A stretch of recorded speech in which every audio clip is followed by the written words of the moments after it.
Welcome to the Cool Things Entrepreneurs Do podcast with your host, Tom Singer. In each episode, we explore the interesting lives of business leaders, entrepreneurs, solopreneurs, and others who have a healthy dose of the entrepreneurial spirit. It is time to explore something cool. Now, here is your host, Tom Singer. Hey, and welcome to another episode of Cool Things Entrepreneurs Do. Thank you so much for pulling your chair up to the Cool Kids table. Before we get started today, I want to thank our newest sponsor, and that is Credit Suite. Hey, let's face it, sometimes business owners need capital to grow and expand for things like payroll, hiring, acquisitions. But access to capital, that can be difficult and it can be risky, especially when it's tied to your personal credit. The SBA, NASDAQ, Entrepreneur, Inc., SCORE, and a lot of other financial authorities recommend that business owners obtain business credit that's separate from their personal credit. But getting credit for a business can be hard. But Credit Suite, hey, they empower business owners and entrepreneurs to get the money they need so they can grow their business. Credit Suite also helps companies obtain business loans and credit lines through 1,000 different lenders. They help business owners build business credit from their EIN that's not linked to their personal Social Security number. Regardless of your personal credit history, cash flow, collateral, etc. Hey, a business owner can use business credit to fund their business versus relying on personal funds, personal guarantees, or asking all your friends and family for money. Credit Suite has helped 15,000 people build their business credit, and they have an A+ rating from the Better Business Bureau and a 5-star rating from Trustpilot. You might be surprised to know that any business can qualify for business credit, even startups. It just means that you have to follow the proper steps to obtain it. Credit Suite maps it out for you in their free guide. To download that guide, visit creditsuite.com/cool. Hey, that's credit, SUITE.com/cool. As in, cool things entrepreneurs do. And what we're going to do today is talk to another cool entrepreneur. Today, we are going to talk to Tyler Basu. Now, he is a super nice Canadian from Vancouver. He told me to say that. But he also helps entrepreneurs create content online. He's the proprietor of the magazine and podcast called Lifestyle Business, and he's starting a brand new agency. So this guy does a lot of stuff. I'll let him tell you what he's all doing. Hey, Tyler, welcome to Cool Things Entrepreneurs Do. Hey, Tom, thanks a lot. I appreciate it. That was a great intro. And yeah, thanks for calling me that nice Canadian there. Perfect. Well, no, that was, what's funny is I get more compliments about my intros than anything else from guests. Guests are like, you give the best intros everywhere. It's like, I want people to know that I only have the cool kids here on this show. So you do a lot of things. And if I read your bio, it would be like 6 pages long and I couldn't do it justice. Why don't you tell everybody who is Tyler Basu and what makes you great? Sure. Yeah, no problem. I'm definitely managing to keep busy, that's for sure. So my primary area of expertise is content marketing and client acquisition. So I help entrepreneurs create content, publish it online, and make sure that content's actually helping them to attract their ideal clients. So at the moment, my time is split between 3 projects, I guess. One being a content manager for Thinkific, which is a software company. I manage their content strategy. My own site, Lifestyle Business Mag, we publish articles from contributors and podcast interviews with lifestyle entrepreneurs. And my most recent project, just partnered with somebody. We're starting an agency called Influencer Studio, where we'll be providing some content creation and some client acquisition systems as a done-for-you service for entrepreneurs. So it's been a busy couple of years. I'm not going to lie, but I'm managing to hold it all together. So yeah, it's good. It's good times. I'm tired just listening to that. 3 major projects. That's exhausting. So did you start out like when you were young, working for a regular company, or have you always been just slashing your own path through this world? Yeah, I've always been either like self-employed or like commission and sales type jobs. I did door-to-door sales for a year and a half straight out of college. I was like 19 or 20 at the time. So I spent 18 months building teams of salespeople in 3 different cities in Canada before I had enough of that. And then I ended up in real estate, sold real estate for a few years. And then it was while I was in real estate that I started podcasting and creating content. And it took me about 3 years of doing that on the side before I really figured out how to turn that into a career. And so I left real estate just before I became a dad, so that I could have a bit more balance and structure and work from home and stuff like that. But I love the fact that you admit that, hey, this took me like 3+ years to be able to go out and like figure out, how to do it for myself before I started teaching other people. Because it seems like in your line of work, sort of like online entrepreneurs, there's a lot of people who've never done it for themselves or anybody else who suddenly are like, oh, I'm an expert, give me money and I'll show you how to do social marketing. Yeah, and a lot of that was trial and error. Like I did spend some time in school. I did 2 years to learn real estate. But I didn't there wasn't a school that was able to teach me this online marketing stuff, because it just changes so quickly. So I really had to learn through trial and error for a few years. And then, as you said, after a few years of literally making mistakes and doing 90% of what I did didn't work, to find the 10% that did, and then double down on that. There was some growing pains or learning pains, I guess. Yeah, but I met you for the first time 6 months ago at the first New Media Summit, but I actually knew who you were before that. I'd been stalking you online a little bit in the background. Oh, very cool. But you're the stalker. I was that clique that never filled out a form or anything like that. But realistically, you're the real deal when it comes to helping entrepreneurs create online content and to do this thing where there's, like I said, there's a lot of charlatans out there, in your space because there is no barrier to entry. What do you think it was that, because this is all new, so that, when you started it, there wasn't really couldn't go to school for it. There wasn't roadmaps. And like you said, you did it by trial and error. What do you think what do you think the secret sauce was for you to be able to figure it out? So I had to get really on what my skill sets were. So self-awareness was a huge part of it. And so I worked in a bunch of industries. I'm 28 years old now, but I've been, doing this entrepreneurship or self-employment thing for about 10 years now, pretty much straight out of school.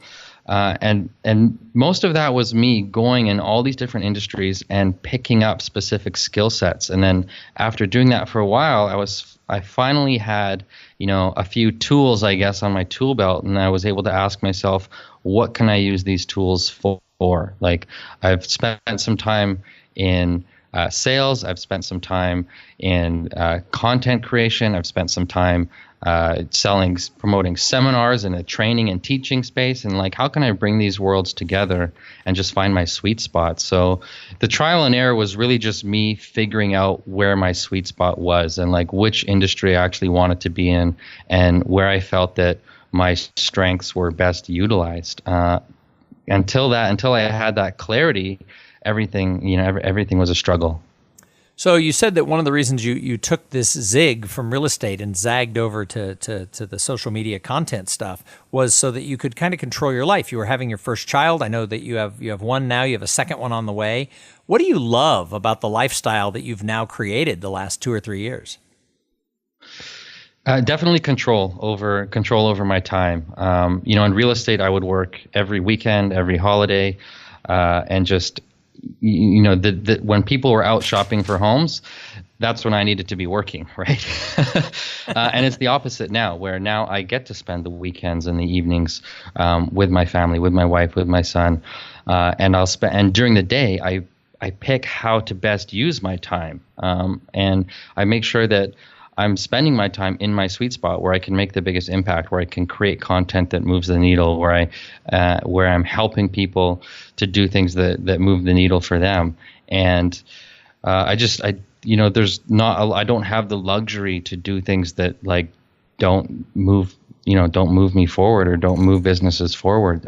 So I've had to become, really intentional about what it is that I work on, but I also get the advantage of choosing when I get to work on those things. So definitely the freedom and the control are two of the the things that I love the most about this lifestyle. And then the other is just creation in general. To take something from idea all the way to reality is a pretty exciting process. Whether that's for a blog post or a podcast or a course or a webinar, whatever type of content it is. I like to, go from that brainstorm session all the way through to seeing something published and actually making a difference in people's lives. So is there any time ever where you have sort of that opposite feeling where you're like, God, if I had just had a regular job, I could, work from 9 to 5 and get a paycheck? Do you ever look at some of your friends who like went to law school and think, wow, they get to go home?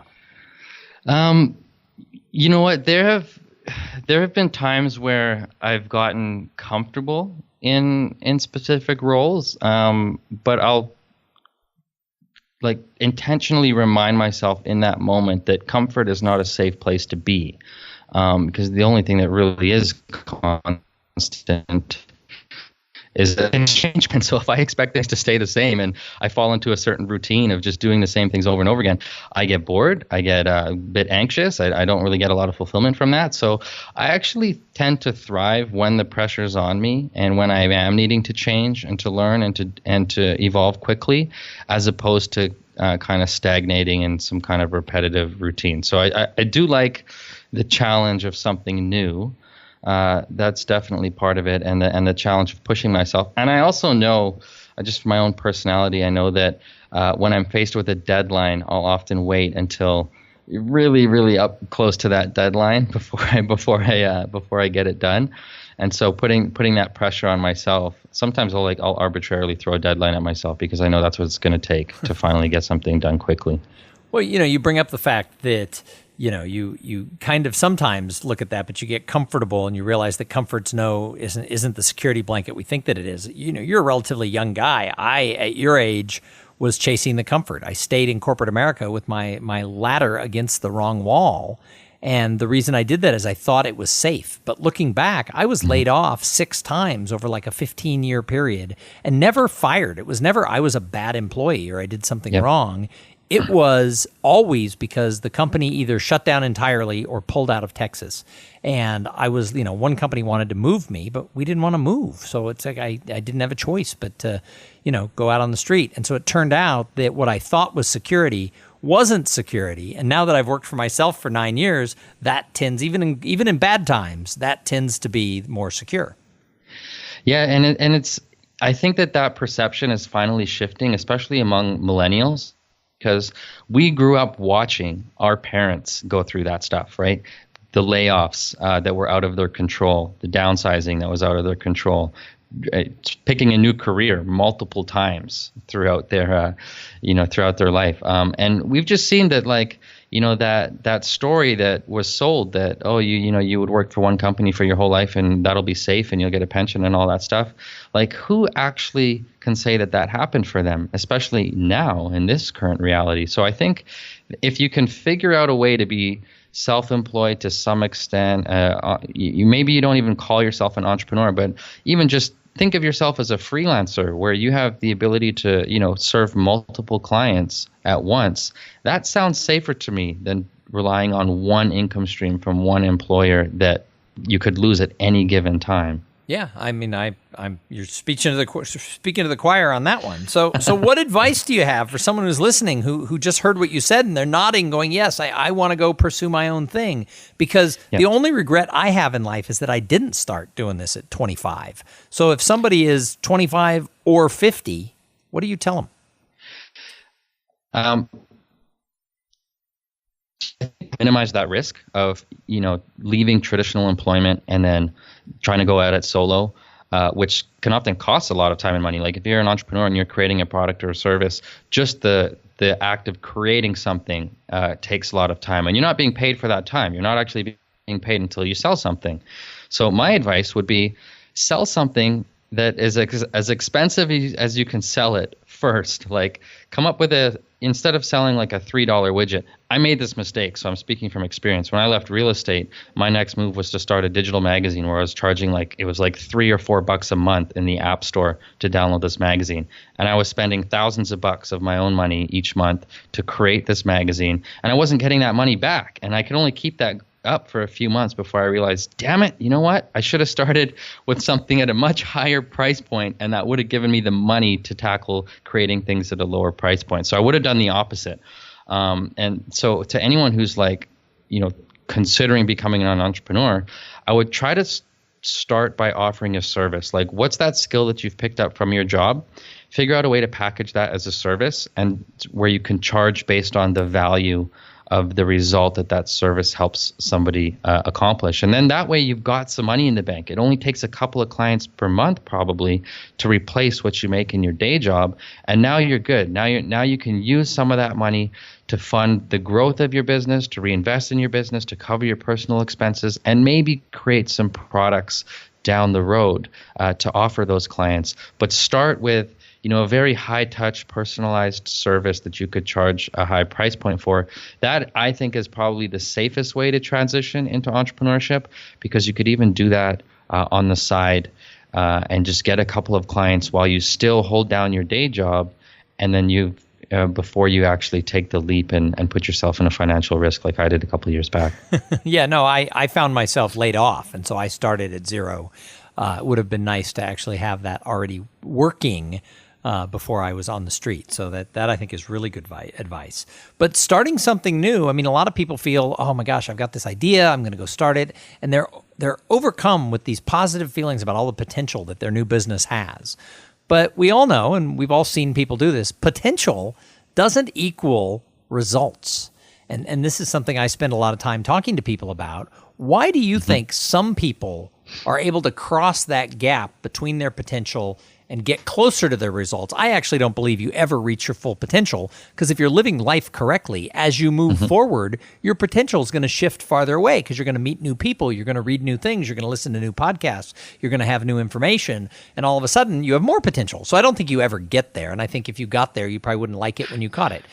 But what do you think is the delta that gets some people farther across that gap than others? Yeah, and you know what? We definitely suffer from something called shiny object syndrome, where we have probably more ideas than time to actually execute those ideas. And I learned this lesson back when I was doing door-to-door sales, that I wasn't being when you're not being paid for your time, you're really only paid when a result is created. And so you need to do the things that create that result. So for any entrepreneur that's from potential to results, I would figure out, like, for your business, for your industry, what are those few key activities that actually move the needle for you? Like, what is actually going to bring in customers or clients, and what is actually going to produce the results that you want? And then try to spend most of your time there. Yeah, you might have to wear multiple hats in the beginning, but if you're doing all of the things that don't actually produce results, and you're going to burn yourself out, and you're not going to have the sales to be able to hire the help to do those things that support the results you just created in the first place. So, like, you need to just make sure that you're spending the majority of your time on the activities that actually bring in revenue for your business, and then use that revenue to get some help with everything else that supports that. But I think that, if you do the opposite, where you spend all your time on stuff that doesn't actually bring in any money, you're going to be burnt out, you're going to be frustrated, you're going to spend your own money to keep your business alive, and it's just it's not a very healthy business at that point. So I would, just identify what are the few things you can focus on that really do move the needle, make those your priorities, and then with whatever time is left, you can do the other stuff. Well, and I think I think you hit the nail on the head. I mean, I think all of us who have a business have found ourselves, choosing whatever it is activity that we most want to do, which isn't necessarily the activity that's actually going to grow the business. I know I'm guilty of that. So you're a wise man for 28 years old, Tyler. So I've got more questions for you. But before I let you go, I have to thank the other sponsor of this episode. So this episode is brought to you by Podfly Productions. Podfly takes the time and the headache out of creating your own podcast. They set you up with the right equipment, training, and guidance to assure that you sound amazing. Podfly does all the heavy lifting and the technical work so that you can focus on creating great content, growing your audience, and interviewing really cool people like Tyler Basu. Hey, if you want to start a podcast, and I know some of you do, jump over to podfly.net/coolthings and check out the offer that they have for the listeners of this show. So Tyler, I call this show Cool Things Entrepreneurs Do. What's the coolest thing you're doing in your businesses right now?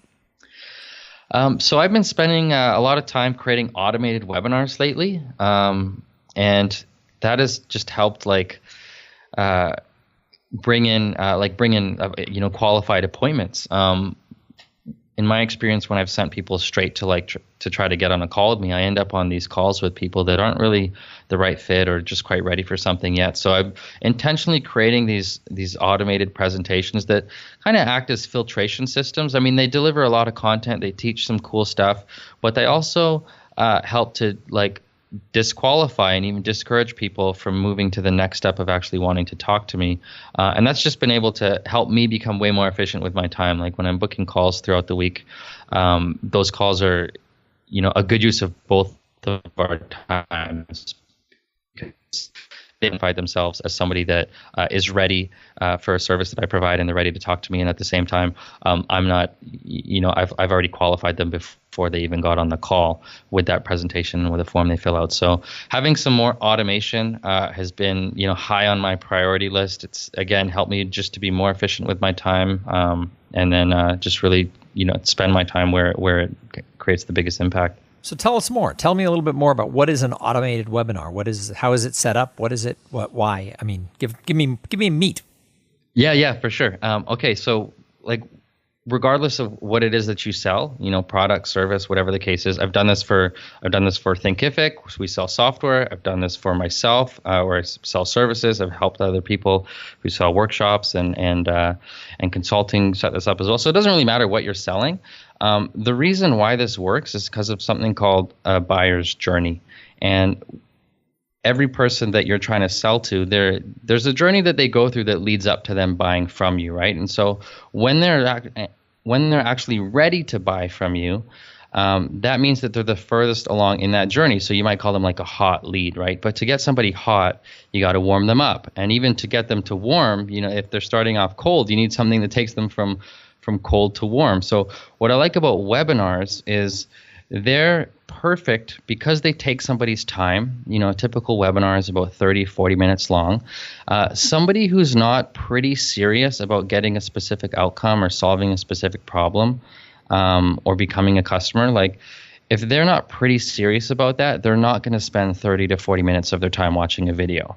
But at the same time, if you don't have that in place and you're taking people from reading a blog post to booking a call with you, or downloading this quick checklist to booking a call with you, that's a bit of a jump, right? Because you're taking somebody that's a bit colder and a bit earlier in that journey all the way to expecting them that they're ready to be a client. And that's just a bit of a leap. So by adding that video presentation in the middle, you could call it a webinar, you call it a on-demand training, whatever you want to call it, but it's a 30 to 40 minute video presentation that helps move somebody from warm to hot and ready to speak with you, but it helps qualify them, it helps filter them out a little bit, and a lot of businesses are missing that piece. They might not call it a webinar, but they're missing the piece that's taking people from having just learned who they are and they put something out there that created awareness, to warming them up and qualifying them before they have either the entrepreneur themselves or perhaps the salesperson that works for them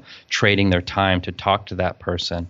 So that's why I'm excited to having being built a bunch of webinars and getting those in place, because they've just made that whole selling process, they've kind of flipped it on its head. Instead of me getting on a call with somebody and trying to convince them why they need a certain thing, it's the video already did that. And they just come and it's just a casual conversation of figuring out if we're a good fit for each other. I think that's awesome. Hey, we could talk about Tyler all day long and all the cool things that you're doing. But I think that great entrepreneurs, I think they're observers. And obviously, because you have a magazine about business lifestyles, you know up front that you've got to be observing, because you wouldn't be able to write a magazine if it wasn't for observing who's out there doing something cool. So I love to ask the people who come on the show, who's someone out there that you admire and you look at them and say, yep, they're doing cool things. Great question. A friend of mine, Nathan Chan, is somebody that I really respect. And his company's Founder magazine, without the letter E in the word founder. And I've watched him over the last, 3-4 years go starting this digital magazine in the App Store, and then adding the podcast, and then adding online courses, and building an audience of millions of entrepreneurs from around the world. And he's interviewed some of the greatest entrepreneurs of our time. And I've just watched how he's executed building that brand. And I'm so impressed by what he's done. And I've gotten, a lot of ideas have come from him. And so, yeah, he's somebody that I keep a close eye on. I think they produce great content, and they're a great resource for any entrepreneur that wants to learn about entrepreneurship. Awesome. So the last question I ask everybody is, what do you do to give back to the greater good? Because I think entrepreneurs want to do more than make money. I think somehow we want to make the planet somehow better, and I love to find out what people do. So what do you do? So I've used, there's an organization called Kiva, which is like a money lending thing where you can, you donate some money and then they use it. They lend it out in microloans to different people around the world. So I've given some money to those guys, not enough to be super proud of or brag about, but it's a start. But you know that whole like expression when you're on a plane and the plane's going to crash, you're supposed to put your oxygen on yourself first before you help others. So these past few years, taking that to heart, like I've done a few things for my own family and to change the economics of my own family, which was really important to me. So, for example, I have a younger brother who has mild schizophrenia, and he can't live on his own. But he also wasn't getting the support from the government that he needed. So I was able to buy a townhouse for him to live in, and with my dad who's there with him now. And so he keeps an eye on my brother. And so that was like a big step in the direction of changing my family's legacy and financial future. And I've also, my wife, who, she's been spending the last 10 years working with children as a child development consultant. And I've helped, her make that transition from traditional employment to she's now becoming an entrepreneur. So I'm super proud of her. And she now has her own workshops that she runs, and she just started her YouTube channel, and she's written a few children's books. And so I'm helping her get a training company going for early childhood educators as well. And so that's been my first priority. I'm still a young guy, but I feel like if I get my own life and my own family sorted out first and that's taken care of, then that will buy me some time to do the things that have a bigger impact on the world. But I've got to get the order right, if that makes sense. No, that makes total sense. Hey, Tyler, if somebody's listening to this and they need to have more of you, they're like, I have to know this Tyler Basu guy. How do they find you? Well, I'm pretty sure I'm the only person with this name. So if you search for me, I'm pretty Googleable, I guess. But my website, tylerbasu.com, that's my personal site, and you can find everything that I'm up to and links to all the other stuff from that one place. Great, and that's just Tyler, Tyler, and then Basu is Basu. That's right. All right. Yeah. TylerBasu.com. Excellent. Hey, again, thank you so much for being on the show. And to everybody who listened, I say it every time. If it wasn't for the audience, we wouldn't have a show. So thank you for tuning in. If you like cool things entrepreneurs do me two favors. First of all, go to TylerBasu.com and send him a note and say, I heard you on Tom's podcast and you were awesome, because that always freaks people out because they think nobody will do it, and then you do. And then the second thing is, let me know that you like the shows. Go over to iTunes if you're an iTunes user to get your podcasts, and leave a review for the show, and subscribe, because subscribing is the way this show gets ranked and more people find it. So there's nothing you can do that makes me happier than subscribe to the show and leave a comment. But you can find us on all the social medias. We're on Facebook at Cool Things Entrepreneurs Do, Twitter at Cool Podcast. And if you want to join the group coaching program, it's called the Potential Mastermind Project. Just go to potentialmastermind.com and you will find out everything you've ever wanted to know about that small but mighty program that I host. Hey, we're going to be back in a couple of days with an interview with somebody just as cool as Tyler. I know you're thinking, how is that possible? But we always find somebody. But in the meantime, I'm going to challenge you. Go out there and have a great day. Thank you for being part of the Cool Things Entrepreneurs Do podcast. Without your participation and listening to these conversations, there is no show. Connect with Tom at tomsinger.com and follow him on Twitter at tomsinger.